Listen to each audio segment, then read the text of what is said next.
자, 오늘은 38번째 시간으로 순례자들과 무지의 재회를 살펴보도록 하겠습니다. 234페이지부터 242페이지까지인데요.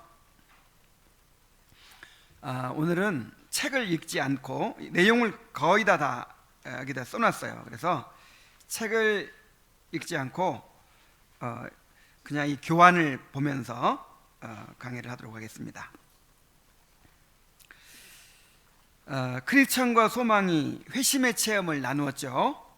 그렇게 이제 다 이야기를 하고 났는데 뒤를 돌아보니까 무지가 뒤따라오는 것이 보였어요. 지금 무지는 철로역정에 여러 번 등장합니다.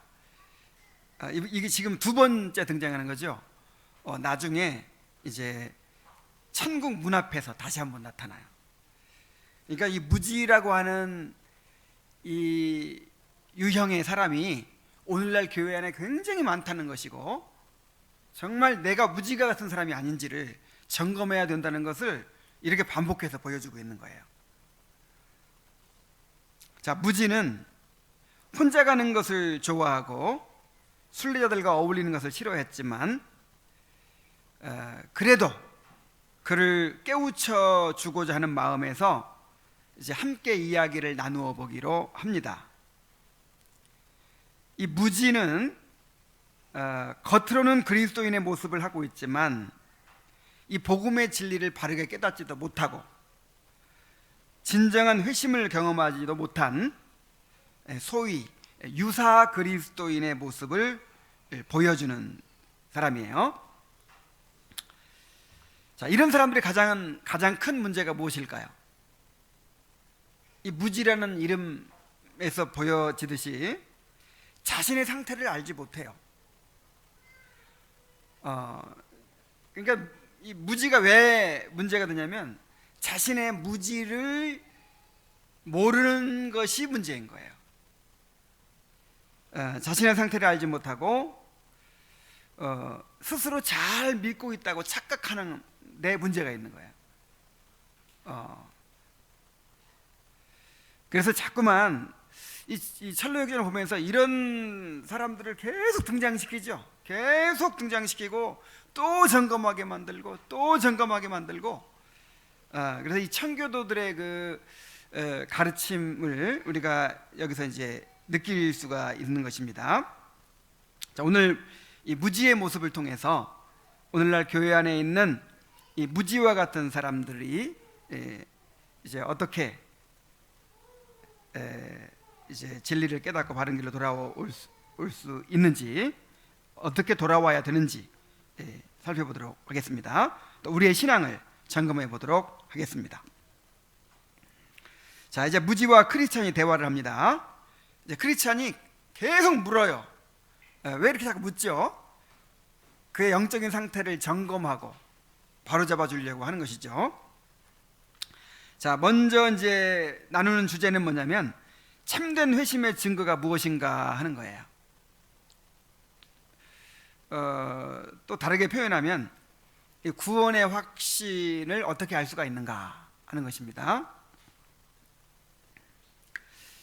자, 이 무지가 이렇게 말합니다. 나는 하나님과 천국이 있다는 것에 동의하고 있습니다. 하나님이 계시다는 걸 믿는다는 거예요. 하나님이 살아계심을 믿습니다. 그래서 천국과 지옥이 있다는 것도 믿습니다. 예수님이 십자가에 달려 돌아가신 것도 믿습니다. 확실하게 믿는다는 거예요. 그런데 그걸 인정해 줍니까? 뭐라고 그래요, 크리스찬이? 그런 동의는 귀신들도 하고 있습니다. 그러니까 지금 무지의 믿음이 어떤 믿음이라는 거예요? 지적 동의에 불과한 믿음이라는 거예요. 그러니까 이 믿음의 네 가지가 있었죠. 맨 처음에 지식적인 믿음이 있죠. 여러분 세종대왕 믿죠?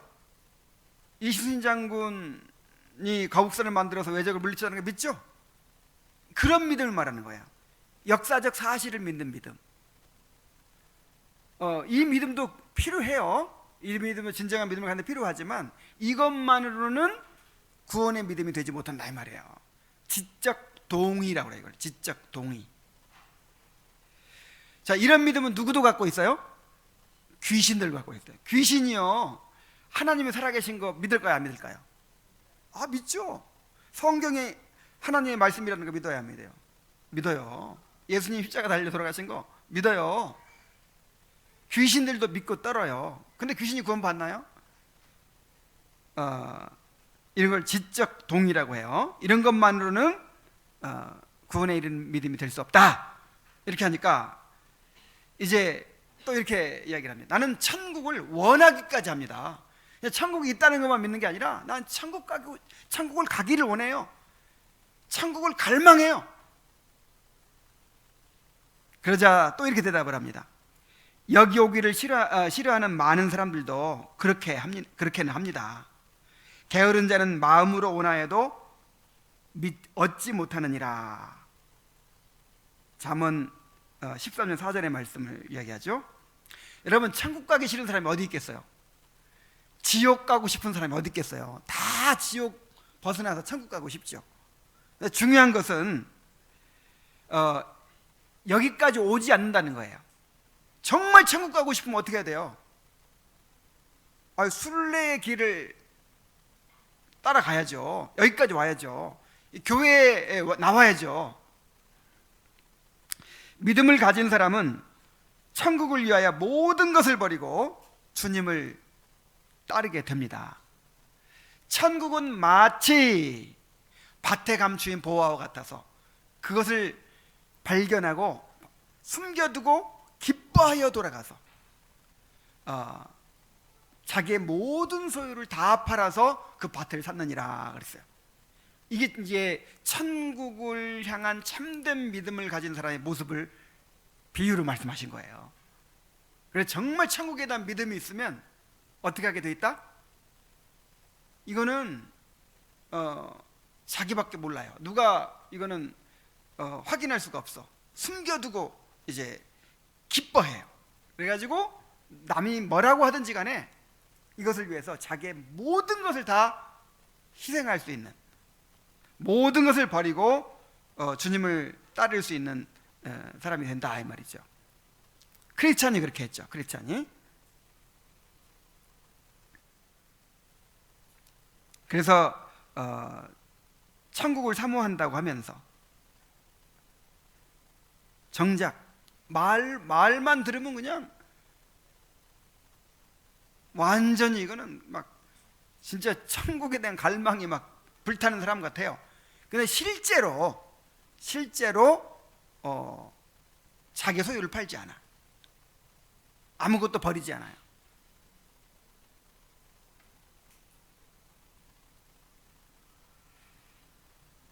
자, 이런 믿음만 가지고는 안 된다는 것이죠. 이런 믿음은 참된 믿음이 아니라는 것이죠. 자, 그러자 또 뭐라고 합니까? 나는 하나님과 천국을 위해 모든 것을 버렸습니다. 그러는 거예요.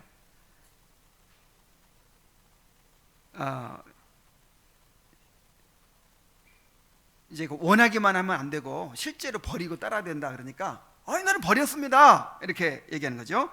그러자 어떻게 그렇게 했다고 생각합니까? 그러니까 뭐라 그래요? 내 마음이 그렇게 말합니다. 그러자 크리스찬이 또 이렇게 대답을 합니다. 자기의 마음을 믿는 자는 미련한 자입니다. 자, 왜 자기 마음을 믿는 게 미련한 것이죠? 만물보다 거짓되고 심히 부패한 것이 마음이에요. 그래서 자신의 주관적인 판단에 근거하여 자기를 평가하면 이거는 정확하지 않아요. 사람에 따라 다 달라요. 죄에 대해서 민감한 사람도 있고 아주 너무 무딘 사람도 있고, 어떤 사람은 똑같은 사건을 가지고 사건을 경험하고도 나는 죄인이라 이렇게 느끼는 사람도 있고, 뭐 이 정도는 이렇게 하는 사람도 있고, 이 양심에 대한 민감도가 다 달라요. 그래서 아무것도 안 했으면서, 아무것도 뭐 실제로 드린 것이 없으면서 나는 주님을 위해서 너무 많은 걸 희생했어 이렇게 생각하는 사람도 있고, 많은 희생을 하고 나서도 나는 아무것도 드린 게 없어, 나중에 심판날 그런다고 그랬죠. 우리가 언제 주님을 위해서 뭐 감옥에 찾아뵙고 주님을 위해서 뭐 병든 걸 돌아보고 그랬습니까? 언제 주님께서 목마르신 거 또 굶주리신 거를 우리가 도왔습니까? 그래서 이 사람의 주관적인 판단, 이것을 가지고 평가할 수 없다는 거예요. 그러자 이제 또 이렇게 대답을 합니다. 나의 마음은 선한 마음입니다. 그것을 어떻게 입증할 수 있습니까? 천국의 소망이 내게 위로를 줍니다. 그래요. 야, 이 사람 진짜 구원받은 사람 같죠? 천국을 생각하면서 위로를 받아요. 나에게는 천국이 있어. 나에게는 예수님이 있어. 막 이러면서 위로를 받아요. 그럼 인정해 줄 만도 한데 거기도 이제 이렇게 얘기를 합니다. 그것은 자기 기만일 수도 있습니다. 왜냐하면 사람의 마음은 소망할 근거도 없는 것들을 소망해도 위로를 얻을 수 있습니다. 여러분, 거짓 확신도 위로를 줘야 안 줘요? 줘요. 그냥 거짓 확신들 가지고도 큰 위로를 받고 든든합니다. 그래서 이 사람은 정작 구원받지도 못했으면서 나에게는 천국이 있어. 나는 천국 갈 거야. 죽으면 천국 갈 거야 하면서 이 위로를 스스로 받고 있는 것이죠. 그래서 근거 없는 소망도 위로를 준다. 근거 없는 소망도 위로를 준다. 맞는 말이죠.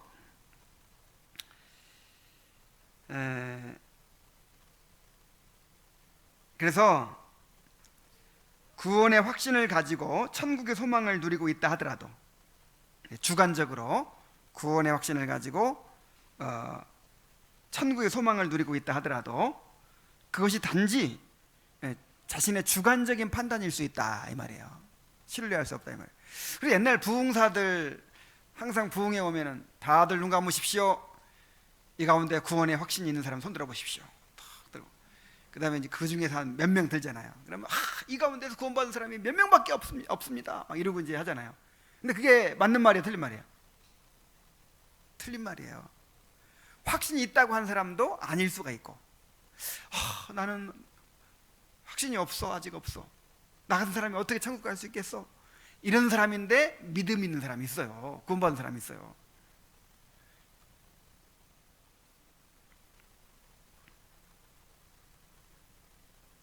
이제 그러자 이 사람이 또 얘기를 합니다. 자기를 이제 변증합니다. 제 마음과 생활은 일치됩니다. 저의 소망은 든든한 근거를 가지고 있습니다. 그러니까 삶으로 드러난 증거가 있다는 거예요. 자, 누가 당신의 마음과 생활이 잘 일치된다고 했습니까? 그러자 또 뭐라 그래요? 제 마음이 그렇게 말했습니다. 그러자 크리스찬이 이렇게 반박을 합니다.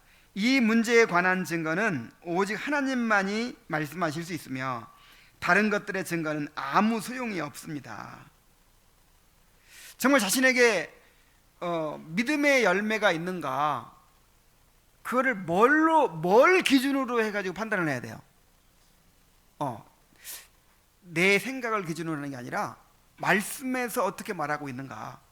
자, 구원받은 사람의 모습을 이야기하죠, 성경에서. 그런 증거들이 있는가를 봐야지. 그냥 내가 그렇게 생각한다는 거예요. 요 정도면, 우리 교회에서 요 정도면 중간 이상은 되니까, 뭐 이런 식으로 생각해가지고 판단해서는 안 된다는 거죠.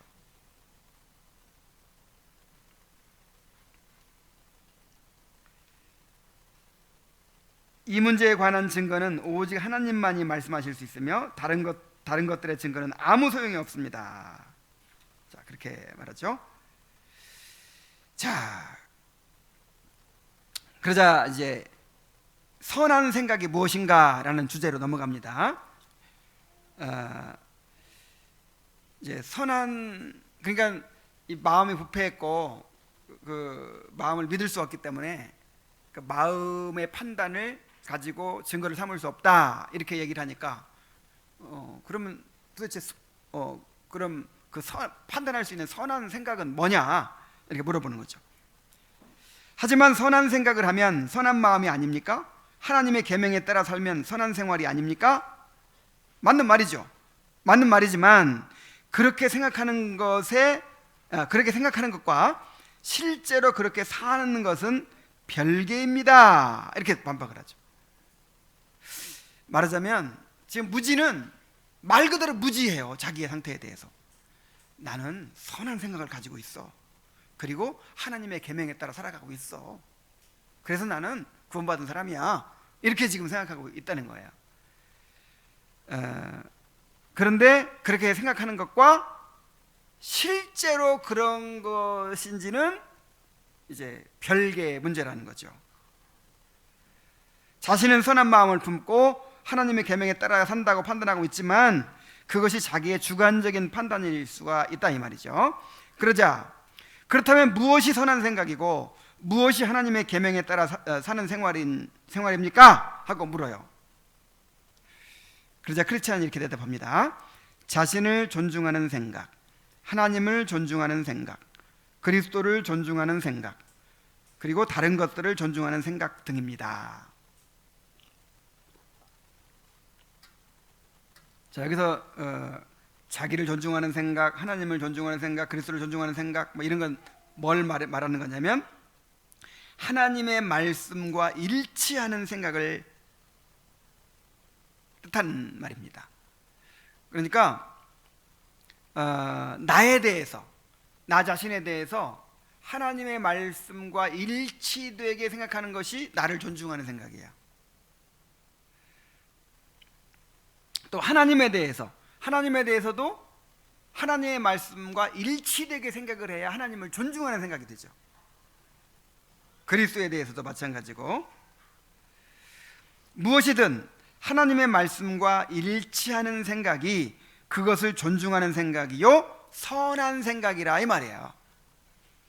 그래서 먼저 이제 자신을 존중하는 생각에 대해서 말합니다. 자, 자신을 존중하는 생각이 뭐라 그랬어요?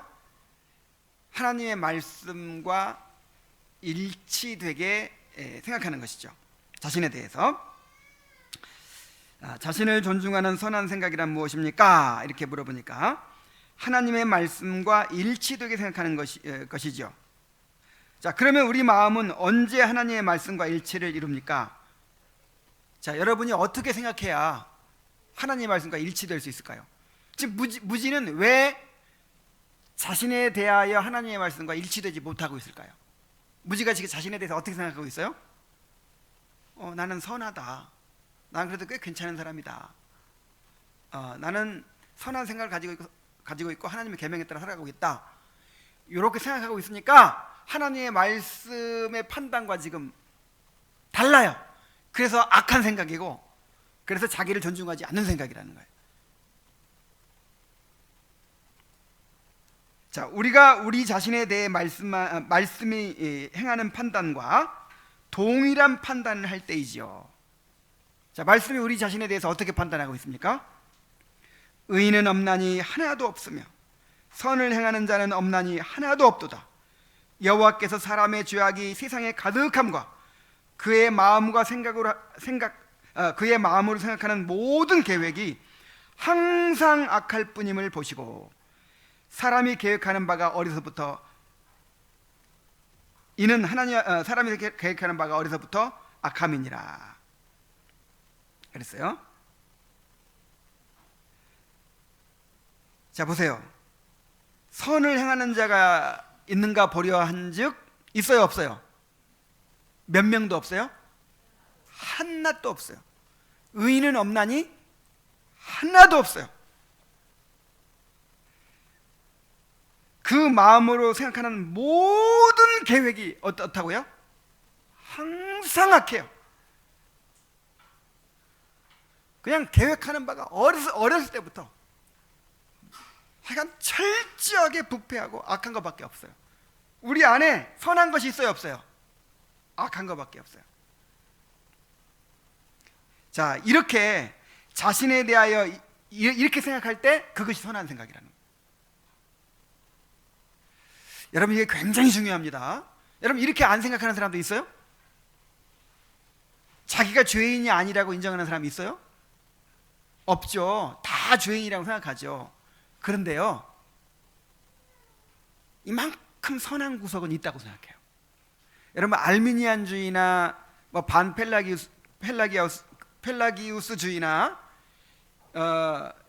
뭐가 문제예요? 로마 카톨릭에서도 뭐 알미니안주의자들도 인간의 부패를 다 인정해요. 근데 한 1%쯤 선한 구석이 남아있다. 아직까지 뭔가 가능성이 있다는 거예요. 그러니까 전적 부패, 이 전적 부패를 믿지 않는 거죠.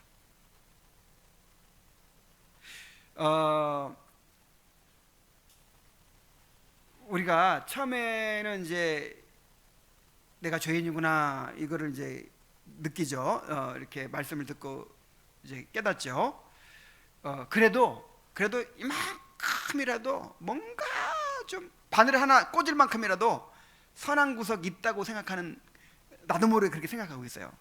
근데 계속해서 말씀을 배워갈수록 점점 발견하는 게 뭐예요? 우리 자신의 죄예요. 죄. 철저하게 부패한 죄인이구나. 내 안에 선한 것이 없구나. 내가 죄인 중에 괴수이구나 하는 것을 점점 깨달아 아는 거예요. 그래가지고 정말 하나님 앞에 상한 심령으로 나가는 그런 세리의 마음과 같이 될 때, 그게 바로 하나님 보시기에 선한 거예요. 여러분, 이게 정말 중요합니다. 지금 무지의 문제가 바로 이게 안 돼 있는 거예요. 이게. 자, 무지가 뭐라고 합니까? 제 마음이 그렇게 나쁘다는 것을 전 믿을 수 없습니다. 자, 왜 믿을 수 없어요? 교회 열심히 다니고 있거든요.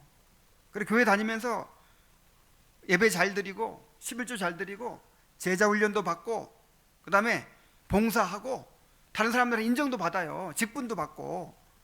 그래가지고 나름대로 지금 신앙생활 잘한다고 다들 그렇게 생각하고 있고, 나도 그렇게 생각하고 있고, 그야말로 자타가 공인하고 있어요.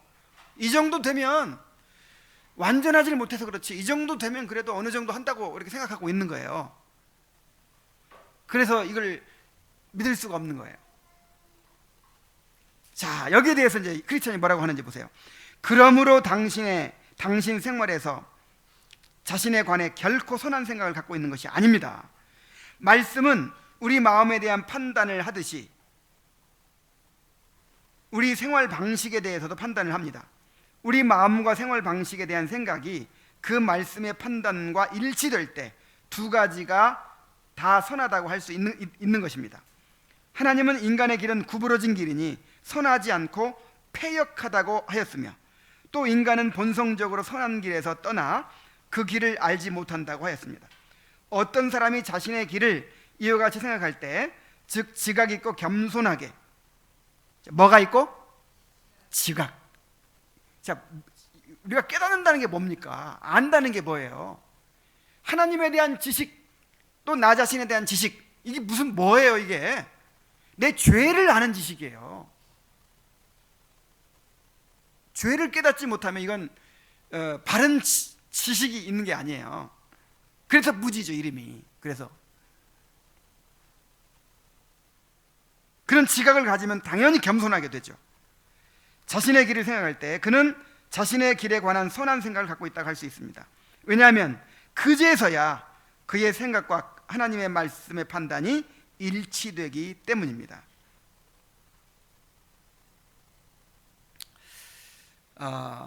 여러분, 이렇게 정말 신앙생활을 제대로 하면 그 결과가 어떻게 나올까요?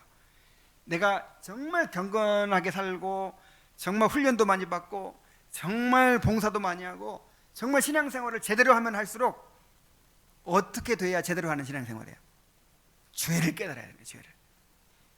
하나님은 더 섬기려고 하면 할수록, 더 사랑하려고 하면 할수록 내게 사랑이 없는 거예요. 내게 정말 순수한 마음이 없는 거예요. 야, 정말 이번 주일에는 예배를 정말 온전한 마음으로 잘 드려야겠다, 이렇게 결심하면 할수록 내 마음이 너무 더럽다는 것을 깨닫게 되는 거예요.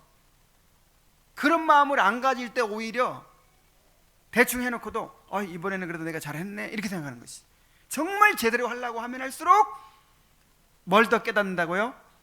죄를 깨닫게 돼 있어요. 그래서 그렇게 못 사는 사람들을 의식하면서 그래도 내가 그래도 이 정도는 하지, 내가 그래도 꽤 괜찮지, 이런 생각을 가질 수 있어요, 없어요? 없어요. 그래서 이 무지는 참된 믿음이 없다는 것을 증명하고 있는 거예요. 참된 믿음이 없는 자들, 거듭나지 못한 자들은 자신의 부패성을 깨닫지도 못하고 자신의 의의를 포기하지 않습니다. 그래도 나는 이게 있어요. 그래도 나는 이렇다, 이게 할 말이 있어요, 사람들한테. 나는 이렇게 합니다. 나는 이렇게 합니다. 늘 할 말이 있어요.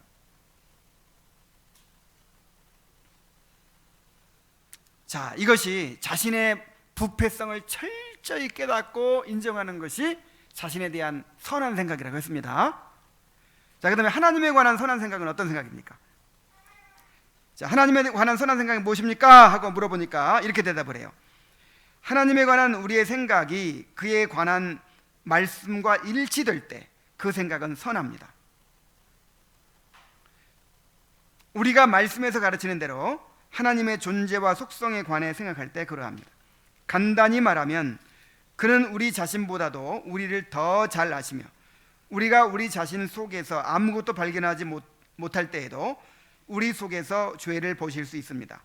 또 그는 우리의 가장 깊은 생각을 아시며 우리의 마음을 속속들이 환히 들여다보실 수 있습니다. 우리의 모든 의는 그의 코앞에 악취를 풍길 뿐이며 아무리 우리가 최선의 행위를 다한다 해도 그의 앞에 자신 있게 살 수 없습니다. 자, 하나님에 대해서 나름대로 다 생각을 가지고 있죠. 하나님은 이런 분이야, 내가 이렇게 하실 때 하나님 기뻐하실 거야. 자기가 나름대로 상상하고 만든 하나님, 그리고 하나님의 여러 가지 속성 중에서 자기가 좋아하는 부분만 생각하는 거예요. 하나님은 사랑의 하나님, 내가 어떤 죄를 지어도 나를 받아주시고 용서해 주시고 나를 복 주시는 하나님. 그러니까 자기가 원하는 하나님 상을 만들어 놓고 그분을 하나님으로 섬겨요. 이건 악한 생각이에요. 이건 제2계명을 어기는 거예요.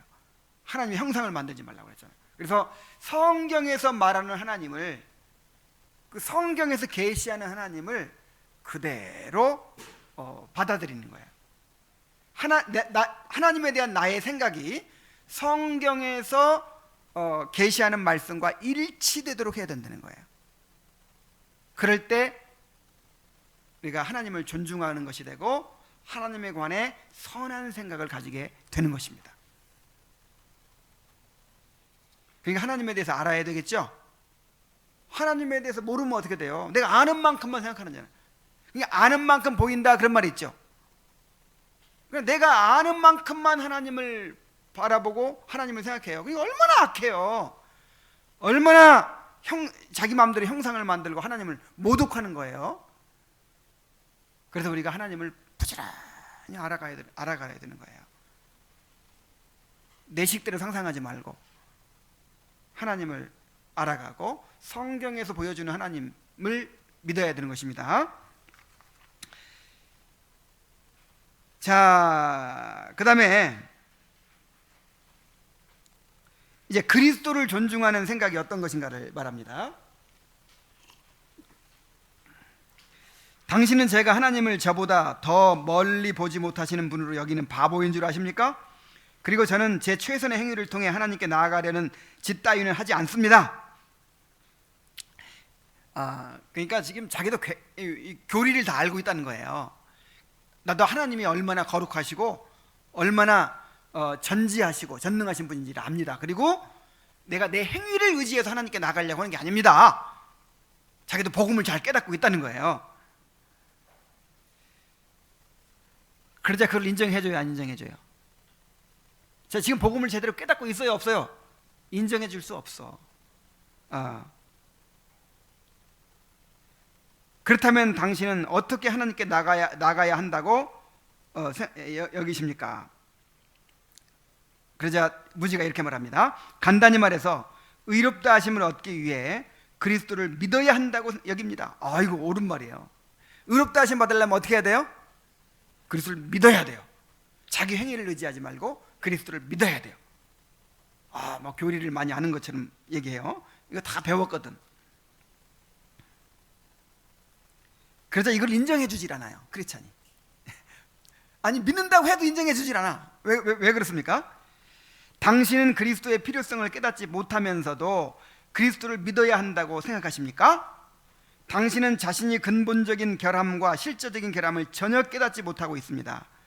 당신 자신과 당신 행위에 대해 그런 견해를 갖고 있으면 하나님 앞에서 의로움을 주시는 그리스도의 개인적 의의가 필요하지 않게 되지요. 여러분, 예수님 믿는다고 고백한다고 해서 다 믿는 게 아니에요.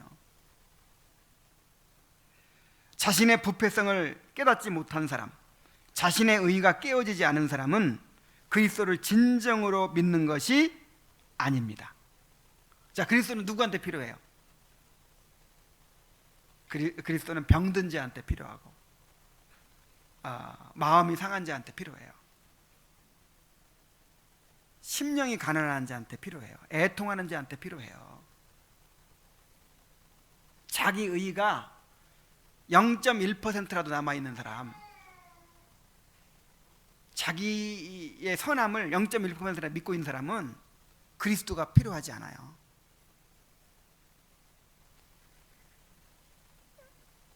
그래서 심령이 가난한 자는 복이 있나니 할 때 그 가난이 어떤 가난이라고 배웠습니까? 그냥 물질이 조금 부족한 가난이라고 그랬어요? 완전히 파산한 상태라 그랬어요. 완전히 파산한 상태. 완전히 파산한 사람한테만 예수님이 필요한 거예요. 물론 그렇지 않은 사람도 예수님을 막 믿긴 하지만 99%는 예수님 의지하고 1%는 나를 의지하면서 그렇게 나아가는 거예요. 그래서 이 크리스찬은 무지의 그 믿음을 인정하지 않습니다. 아직도 내가 선하다고 생각하고, 아직도 내가 주의 계명을 지키고 있다고 생각하고, 그렇게 자기 의의가 깨어지지 않고 있는데, 자기 죄를 깊이 깨닫지 못하고 있는데 어떻게 이 사람이 지금 예수 믿는 사람이라고 할 수 있냐 이 말이죠. 그러자 이 무지가 뭐라고 해요? 하지만 저는 모든 것을 잘 믿고 있습니다. 어떻게 믿고 있습니까? 자, 무지의 믿음의 내용을 한번 보세요. 자, 무지가 이렇게 믿고 있어요.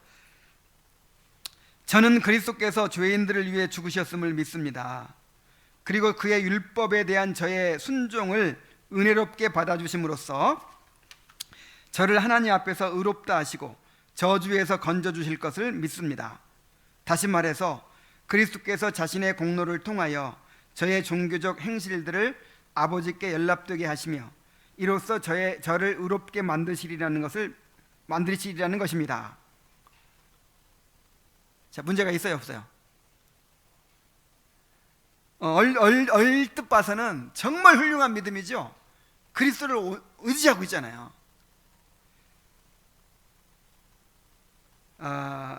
이 얼른 봐서는 이게 문제가 없어 보여요. 아주 훌륭한 믿음 같은데, 이 무지가 믿고 있는 믿음은요, 이 로마 카톨릭주의에서 갖고 있는 믿음이에요.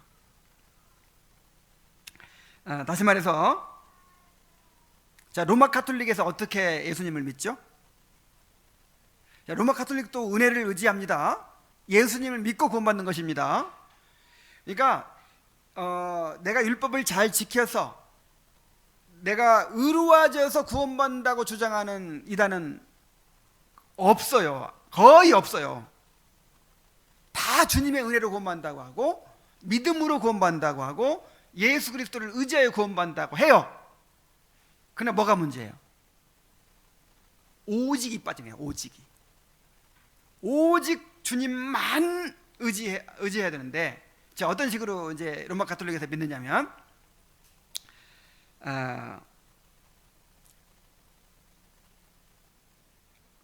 나는 죄인이기 때문에 선을 행할 수가 없어요. 그러니까 주님의 은혜가 필요해요. 자, 주님의 은혜를 받아서, 주님의 은혜를 받으면 그 은혜로 선을 행하게 돼. 선을 행할 수 있어. 그러면 그 주님의 은혜로 말미암아서 행하는 선이 이제 공로가 된다는 거예요. 하나님 앞에 공로가 돼서 그것으로 이제 의의가 주입돼요. 의의가 점점점 쌓여가요. 그러니까 은혜로 되는 건 되는 건데 이게 은혜로 된다니까요. 그죠? 이거 내 힘으로 하는 게 아니라 은혜를 받아서 내가 선을 행하면 그 선을 이제 의롭다고 인정해 주시고 내 의의가 쌓여가는 거예요. 내가 점점 의로워져 가는 거예요. 이게 뭐가 문제예요? 내 공로가 이만큼 들어가는 거예요. 그래서 이걸 이제 신인 협력설이라고 해요. 신인 협력설. 이 어거스틴 시대에 이 펠라기우스라는 사람이 있었어요. 이 펠라기우스는 인간의 전적 부패를 믿지 않았어요. 원죄도 믿지 않았어요. 그래서 우리는 율법을 지킬 수 있고 또 그렇게 율법에 순종함으로 구원받게 된다, 이렇게 주장을 했어요. 이게 완전 율법주의죠. 그래서 이제 아우구스티누스가 인간의 전적 부패를 주장하고 오직 은혜로 구원받는다는 이 복음을 이렇게 변증을 했는데, 그때 이후로 이렇게 주장하는 사람은 없어요. 노골적으로 율법을 지킴으로 구원받는다 이렇게 주장하는 사람은 없어요. 그런 사람은 없지만 이제 조금 섞는 거죠. 조금 인간의 공로를 조금 섞어요. 그래서 이거를 반펠라기우스주의라 그래요. 이 반은 반절이라는 뜻이에요. 세미 펠라기안이라고 해요. 세미 펠라기아누스주의. 하나님의 은혜로 구원받는데 그 은혜로 선을 행하도록 만들어서 그 선을 행하는 것이 이제 공로가 돼서 의를 주입해 주신다. 그러니까 이건 계속해서 이제 의가 주입되고 그래서 이제 다 차면 천국 가는 거예요. 근데 보통 사람들은요 이 땅에서 다 찰 수가 없어요. 그래가지고 대부분 다 어디로 가요? 연옥으로 가. 연옥 가가지고 이제 죄를 다 정화를 받고 나서 이제 천국으로 가는 거예요. 이게 천주교의 교리인데, 천주교뿐만 아니라 이 알미니안주의도 신인협력설이에요. 자, 알미니안주의도 우리가 율법을 지킴으로 구원받는다, 행위로 구원받는다 이런 말 해요, 안 해요? 절대 안 하죠.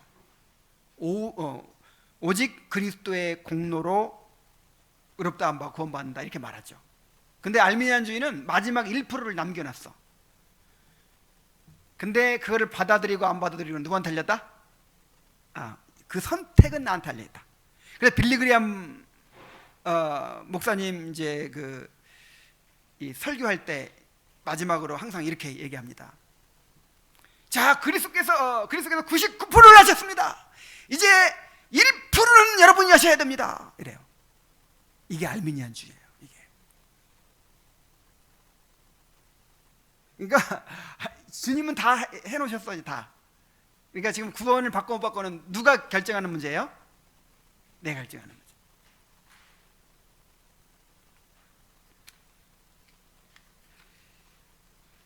자, 이것은 이제 문제를 지적합니다. 그렇지 않아요? 어떻게 지적하는가 보세요. 그러한 당신의 신앙 고백에 대해 답을 해봅시다. 첫째로, 당신은 환상적인 믿음을 가지고 있습니다. 왜냐하면 그런 믿음은 하나님의 말씀 어디에도 없습니다. 참 그럴싸한데 보세요.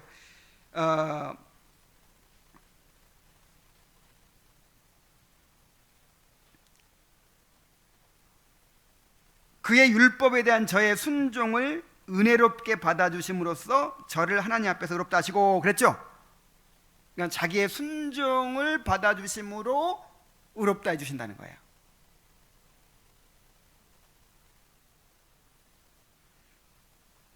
또 그리스도께서 자신의 공로를 통하여 저의 종교적 행실들을 아버지께 연락되게 하시며 이로써 저를 의롭게 만드시리라는 것입니다. 그러니까 나는 선을 행할 수 없는데 그리스도의 공로로 하나님이 받아주셔가지고 그거를 통해서 나를 의롭다 해주신다는 거예요. 그러니까 결국 누구 때문에 의롭게 되는 거예요? 나 때문에. 내가 행한 것으로 의롭다함 받는 거예요. 그러니까 주님의 은혜로 다 된다고 하면서도 결국 내 의의가 들어가요, 안 들어가요? 들어가죠. 그래서 신인 협력설이에요. 시너지즘, 신인 협력설. 그래서 성경에는 이런 믿음이 있어요, 없어요? 없어요. 이게 성경에 있는 믿음이 아니에요. 둘째로 당신은 거짓된 믿음을 갖고 있습니다. 왜냐하면 당신은 그리스도의 개인적 의로부터 의로움을 취해 그것을 당신 자신에게 적용시키고 있기 때문입니다. 자, 이게 무슨 말이냐면은 우리가 의롭다함 받는 거는 우리가 행한 거와 관계가 없어요.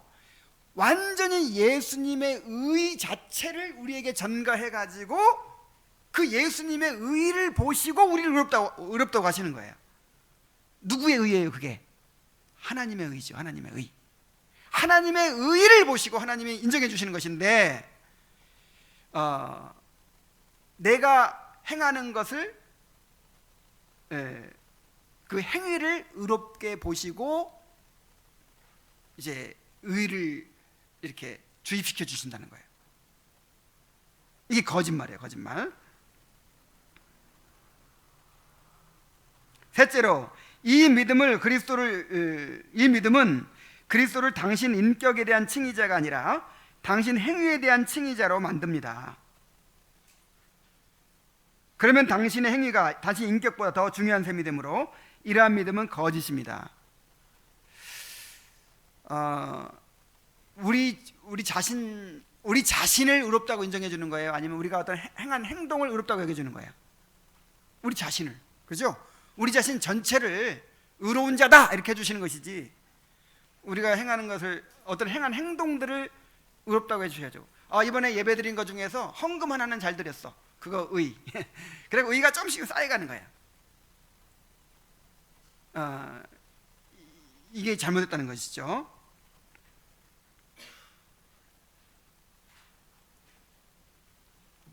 넷째로 따라서 이 믿음은 기만적인 것이며 전능하신 하나님의 심판날에 당신은 이로 인해 진노를 받게 될 것입니다. 왜냐하면 진정으로 의롭다함을 주는 믿음은 영혼으로 하여금 율법에 의해 상실된 자신의 위치를 깨닫게 하고, 자, 제대로 된 믿음은 어떤 믿음이에요? 일단 율법을 통해서 자신의 죄를 깨달아요. 그리고 그리스도의 의로 달려가서 자기에게 이제 아무런 의가 없으니까 누구한테 달려가야 돼요? 그리스도께 달려가서 거기서 피난처를 찾게 만드는 것이기 때문입니다.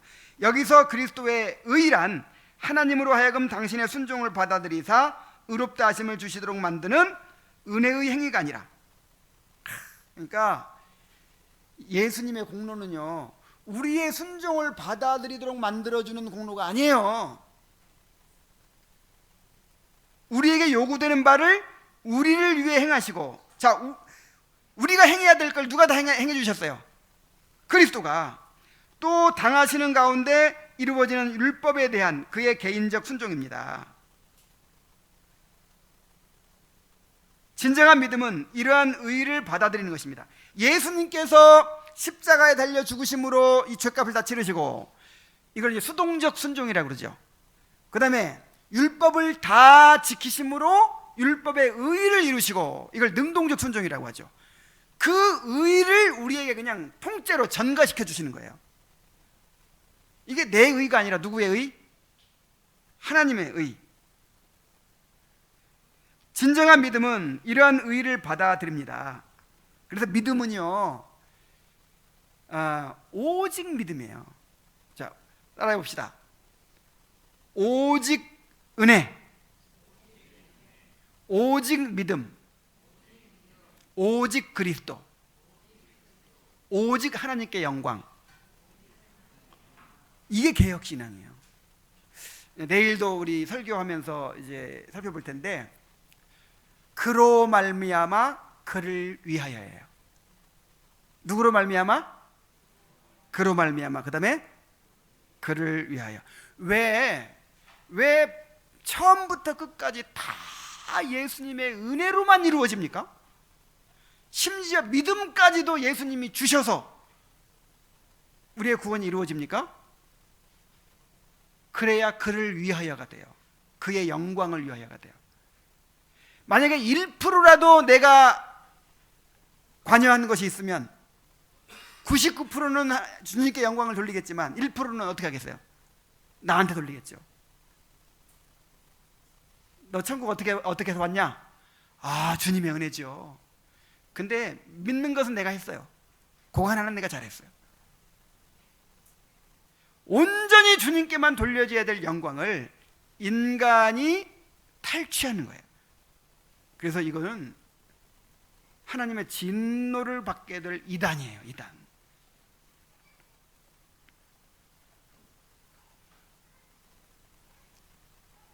자, 이를 통해 우리는 하나님 앞에 흠없이 설 수 있으며, 자, 진정한 믿음은 이러한 의를 받아들입니다. 자, 의를 받아들이는 것이지 내가 쌓아가는 게 아니에요. 또 이 의의 치마폭에 의해 영혼은 그 수치를 가리게 됩니다. 그리고 이를 통해 우리는 하나님 앞에 흠없이 설 수 있으며 영접함을 받고 정죄를 모면할 수 있습니다. 여러분, 그 차이를 알겠죠? 지금 우리가 교리적으로는요, 이제 그 뭐 성경 공부 교재도 있고 뭐 설교도 그렇게 하고 하기 때문에 교리적으로는 사람들이 오직 은혜로 된다, 오직 믿음으로 된다, 오직 그리스도만을 의지해야 된다, 이걸 다 알아요, 교리적으로는. 근데 실제로는요, 이 반펠라기안주의, 알미니안주의에 다 빠져 있어요, 사람들이.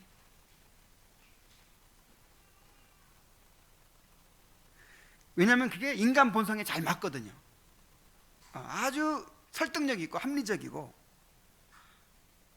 나는 처음에 믿음까지도 하나님이 주신다고 하고, 여러분 이게 이해가 돼요? 뭐 완전히 택자 유기자가 딱 있고 믿음까지도 하나님이 주시는 것이고, 심지어 성화까지도 하나님이 다 이루어 주시는 것이고, 이게 인간 본성으로 이해가 돼요? 합리적이지도 않고 이해도 안 가고 모순투성이죠.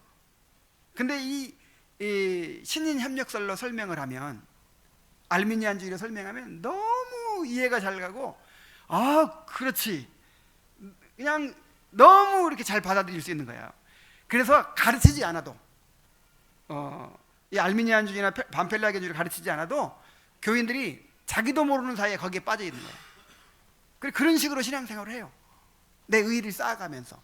그냥 꼭 내가 의를 쌓아가지고 구원받는다, 그렇게까지는 생각 안 하더라도 뭔가 내 의를 쌓아간다고 생각하라고, 그거에 근거해서 하나님 나라를 복 주신다고 생각하고, 또 선택은 나한테 달려있다, 결국 나한테 달려있다, 이렇게 생각하고 신앙생활을 하는 거예요.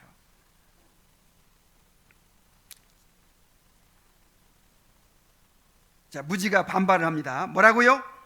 당신은 그리스도께서 우리 없이 다만 그의 인격 안에서 모든 일을 이루셨다고 주장하는 것입니까? 이제 신인협력설을 시너지즘이라고 한다면, 이제 이 오직 하나님께서만 이루신다, 이걸 모너지즘이라고 하거든요. 혼자 이루신다 이거죠, 혼자. 그러니까 이게 그럼 인간은 뭐 하라는 거예요 도대체?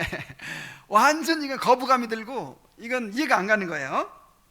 그런 독단적인 착상은 열망의 고삐를 느슨하게 만들어 우리로 하여금 우리가 원하는 대로 살게 만들 것입니다. 그러니까 가장 이제 이렇게 반발하면서 반문하는 게 바로 이거죠. 만약에 그러면 하나님이 다 하니까 뭐 하려고 믿으려고 할 것이고 회개하려고 할 것이고 또 거룩하게 살려고 하겠냐? 대번에 이런 반박이 나오죠. 이런 말을 하는 사람들은 아직 뭘 몰라서 그래요. 아직 이 거듭남을 체험하지 못했다는 증거예요. 아직 지금 구원의 은혜를 경험하지 못한 거예요. 당신은 이 그리스도의 의를 믿는 믿음의 참 구원의 능력에 대해서도 모르고 있습니다. 자, 뭘 모르고 있다고요? 구원의 능력에 대해서 모르고 있다고요. 그 힘은 우리의 마음을 그리스도 안에서 하나님께 굴복하게 만들어 그의 이름과 그의 말씀, 그의 길과 백성을 사랑하게 하십니다. 자, 내일도 이제 설교 시간에 나오는 내용이에요, 이게. 여러분, 은혜라는 말이 무슨 뜻이에요? 은혜가 무슨 뜻이죠? 은혜는 두 가지 뜻을 함께 갖고 있는 거예요. 은혜는 값없이 주시는 선물이에요. 자격 없는 자에게 아무 조건 없이 값없이 주시는 선물이에요. 둘째 의미는 뭐냐면 은혜는 능력이에요. 능력. 우리 힘으로 할 수 없는 것을 성령의 능력으로 이루어 주시는 걸 은혜라고 해요. 여러분, 이 의미를 알고 성경을 봐야 돼요. 이 의미를 알고 은혜라는 말을 사용해야 돼요. 그래서 지금 이 무지의 문제가 뭐예요? 구원을 값없이 주시는 거 이런 건 아는데 뭘 몰라요? 그 구원이 능력이라는 건 몰라. 그래서 은혜를 받으면, 값없이 공짜로 주시는 은혜를 받으면 그러면 누가 경건하게 살려고 하겠습니까? 이게 반문이 나온다는 거는 뭘 모르는 거예요? 은혜가 능력이라는 걸 모르는 거예요. 구원의 은혜를 받으면요, 하나님께 굴복하게 돼요. 그의 이름과 그의 말씀, 그의 길과 그의 백성을 사랑하게 만들어요. 그렇게 만드는 능력이 바로 은혜예요. 그래서 은혜를 모르는 사람은, 은혜를 경험하지 않은 사람은요, 칭의와 성화를, 믿음과 행위를 분리시키든지 아니면 혼합시킬 수밖에 없어요. 도무지 이해가 안 가는 거예요. 믿음과 행위가 구별되지만 분리되지 않는다. 이거를 어떻게 이 인간의 지각으로 이해를 하겠어요? 그래서 마치 믿음만 있고 행위가 없을 수 있는 것처럼, 칭의만 있고 성화가 없을 수 있는 것처럼 그렇게 생각할 수밖에 없어요. 이게 구원파고. 이 칭의와 성화를 섞어버려 가지고 우리가 이렇게 성화되어 가면서 의롭다함 받는다, 이렇게 이제 생각하게 될 수밖에 없죠. 그래야 아구가 딱 맞고 이해가 되고, 그래야 모순이 안 생겨요.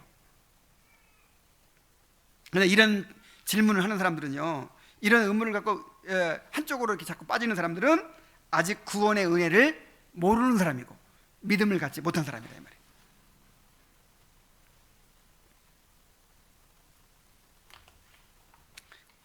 그래서 우리가 구원의 은혜를 받았다, 구원의 은혜를 받았다 하는 말은 값없이 주는 선물을 받았다는 뜻이고, 또 한 가지 뭐라고요? 그 능력을 받은 거야. 능력, 나를 변화시키는 능력. 내 힘으로 할 수 없었던 것을 성령께서 하게 만드시는 그 능력을 내가 힘입은 거예요. 어떻게 변화가 없을 수가 있어요? 어떻게 순종하지 않을 수가 있어요?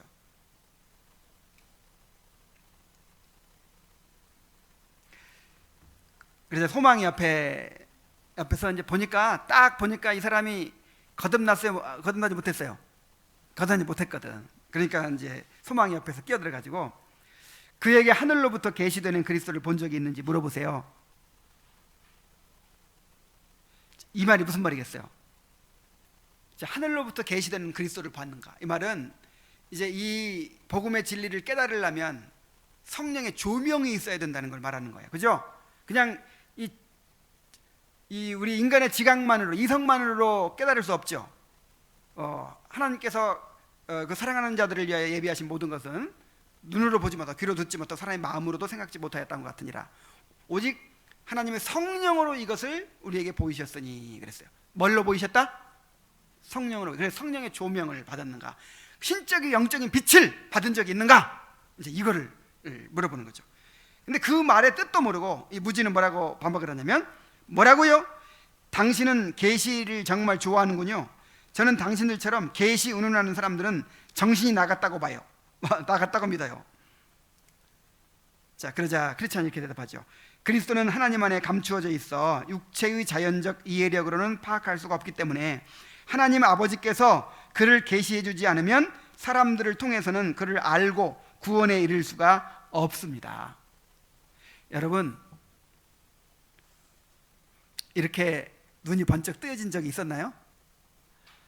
이렇게 자신의 죄에 대해서, 그리스도의 그 소중함에 대해서, 그리스도가 이루신 구속에 대해서, 하나님의 거룩하심에 대해서 이렇게 전에는 못 봤었는데 이렇게 눈이 떠진 적이 있었나요?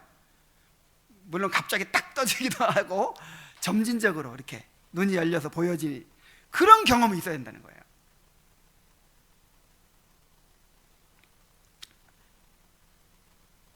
자, 그러자 이제 무지가 그건 두 분이 믿는 방식이지 제가 믿는 방식이 아닙니다. 참 이상해요. 그 무슨 개혁 신앙을 한다는 사람들은 뭘 그렇게 그냥 예수 믿으면 구원받는다고 하면 됐지, 그냥 그걸로 끝이지 뭘 그렇게 회심을 했느냐고 했었고, 무슨 거듭남이 어떻고 뭐 이렇게 복잡하게 말하느냐 말이야. 그러니까 나는 당신들 같은 방식으로 나는 믿지 않겠다. 많은 사람들이 믿는 그런 방식으로 믿겠다는 거죠. 그래서 크리스찬이 이렇게 말합니다. 당신은 이 문제를 그렇게 가벼이 말해서는 안 됩니다. 제가 단언하건대 아버지의 계시 없이는 어느 누구도 예수 그리스도를 알 수 없습니다. 영혼을 그리스도께 굳건히 붙어있게 하는 믿음은 그에 넘치도록 크신 능력이 없으면 일을 할 수 없습니다. 불쌍한 무지씨, 당신은 이 믿음의 역사에 대해서 무지한 것 같군요. 공상에서 깨어나 자신의 추악함을 바로 보고 주 예수께로 피해 가십시오. 그리하면 그의 의, 곧 하나님의 의를 통해 당신은 저주에서 벗어나게 될 것입니다. 이 알미니안주의자들이나 반펠라기안주의자들은 인간의 전적 부패를 인정하지 않습니다. 인간이 타락했지만 아직도 구원에 기여할 수 있는 부분이 조금은 남아있다고 생각을 합니다. 그래서 인간의 결단을 강조하고 또 인간의 협력을 강조하는 거예요. 그러나 인간은 전적 부패와 무능으로 인해서 구원을 이루는 것뿐 아니라 깨닫고 믿는 것조차도 하나님의 은혜가 아니면 불가능하다는 사실을 깨달아야 될 줄로 믿습니다. 자, 이제 무지가 떠나갑니다. 당신들은 어서 빨리 가십시오. 저는 도저히 당신들과 함께 갈 수 없습니다. 당신들이 앞으로 나아갈 동안 저는 잠시 뒤에 머물러 있겠습니다. 그러니까 교제가 돼요, 안 돼요? 말이 통해요, 안 통해요? 안 통하죠. 정말 거듭난 사람들과 그렇지 않은 사람들은요, 말이 안 통해요. 얼마 그 종교적 열심이 얼만큼이든 상관이 없어요. 정말 교제가 안 이루어져요. 아, 무지여, 당신은 아직도 어리석음을 못 버리는가? 10번이나 주어진 선한 충고를 무시하다니. 그대가 만약 이를 거절한다면 오래지 않아 악한 일을 당하게 되리니 아직 시간이 있을 때 기억하시오. 두려워 말고 서시오. 선한 충고를 잘 받아 간직하고 귀를 기울이시오. 그러나 만약 당신이 이를 경홀히 여긴다면 우리가 장담하건대 무지씨, 당신은 길 잃은 자가 될 것이오. 참된 복음은 인간의 의의를 세워주지 않아요. 그죠? 교회 오면, 사람들이 교회에 오면 정말 당신은 사랑받기 위해 태어난 사람입니다. 지금 하나님이 당신을 복 주실 것입니다. 하나님 당신을 사랑하십니다. 당신을 뭐 이렇게 뭔가 이렇게 세워주고 칭찬해주고 인정해주고 자꾸만 그 사람한테 맞춰주고 그래야 뭐 대접받는 느낌도 들고 교회 다닐 맛이 나지. 그냥 죄인이라고 하고 선한 것이 아무것도 없다고 하고 철저하게 무능하다고 하고 계속 그냥 짓밟는 거예요. 그러니까 거부감이 들 수가. 이 참된 복음은 거부감을 일으켜요. 그래서 여러분, 세상 사람들이 좋아하는 복음, 불신자가 좋아하는 교회, 이건요 완전히 이거는 타락한 교회인 거예요. 정말 복음을 제대로 증거하면, 인간에 대해서, 하나님에 대해서 제대로 증거하면 이 거부감이 일어나야 이게 마땅한 거예요. 그래서 여러분, 핍박을 두려워하지 말아야 되는 것입니다.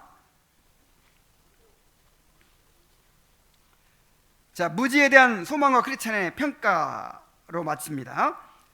자, 우리 마을에도 저런 사람들이 많이 있었습니다. 집집마다 거리마다 있었고 순례자들 중에도 있었습니다. 우리 가운데도 그렇게 많은데 저 사람이 태어난 곳에는 오죽 많겠습니까? 자, 이게 무슨 말이에요? 집집마다 거리마다 그렇게 많았대요. 이 말은 오늘날 교회 안에 이런 사람들로 가득하다는 뜻입니다. 이런 사람들 천지에 깔려 있어요. 그래서 이 철로 역정에도 이 무지를 반복해서 계속 그렇게 등장시키는 거예요. 그들이 보지 않으려고 눈을 가렸다는 말씀이 참으로 맞군요. 저들도 죄의식이라든가 위태로운 자신의 상태에 대한 두려움 같은 것을 가끔 느끼지만 본성적으로 무지한 그들은 그런 자책감들이 자신의 유익을 도모하기 위한 것인지 알지 못합니다. 그래서 그런 죄의식들을 떨쳐버리려고 필사적으로 애쓰고 또 일부러 자기 마음을 계속 설득하는 것이지요. 여러분, 좀 기분 나쁘더라도, 좀 힘들더라도 죄를 깨달아야죠. 내가 얼마나 큰 죄인지를 알고 하나님 얼마나 두려운 분인지를 알고 철저하게 내가 무너져야 예수님께로 피할 거 아니에요. 이게 유익이에요, 이게. 그래서 뭔가 죄책감이 들고 죄의식이 들고 두려운 마음이 들고, 이게 좋은 거예요, 나쁜 거예요?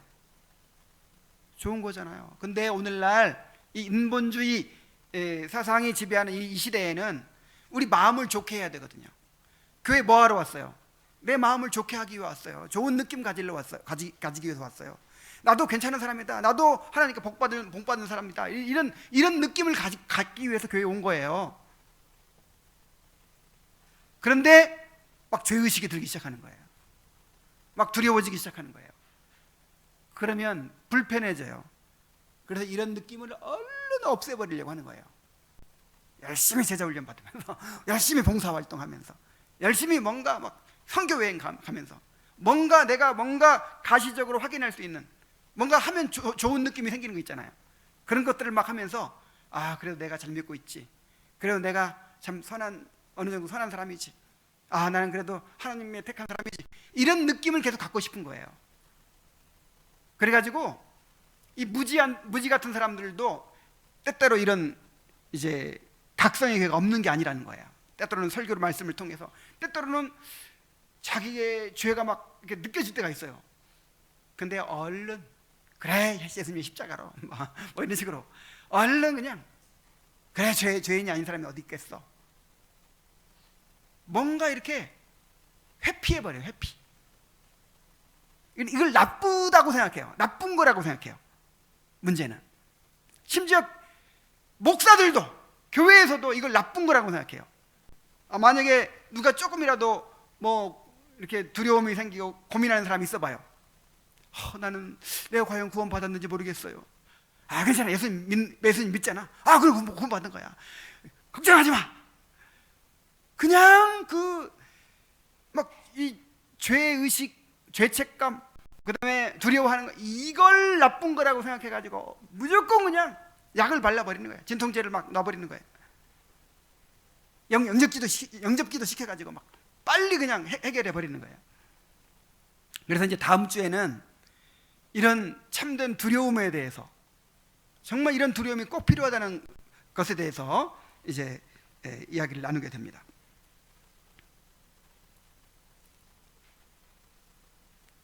자신의 죄를 깊이 깨닫고 자신의 의의가 포기되어야만 복음을 바로 깨달을 수 있어요. 그리스도를 믿을 수 있어요. 그러나 이렇게 되는 것을 견디지 못하고 종교적 행위들을 통해서 죄의식과 두려움을 쉽게 떨쳐버리려고 하는 이 무지의 모습,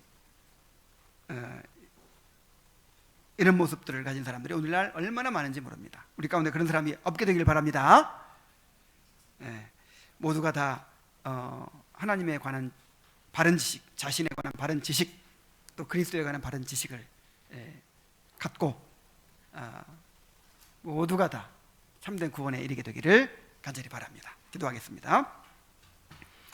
하나님 아버지, 참으로 이 신앙생활이라고 하는 것이 우리 자신의 이성으로만 안 된다는 것을 깨닫습니다.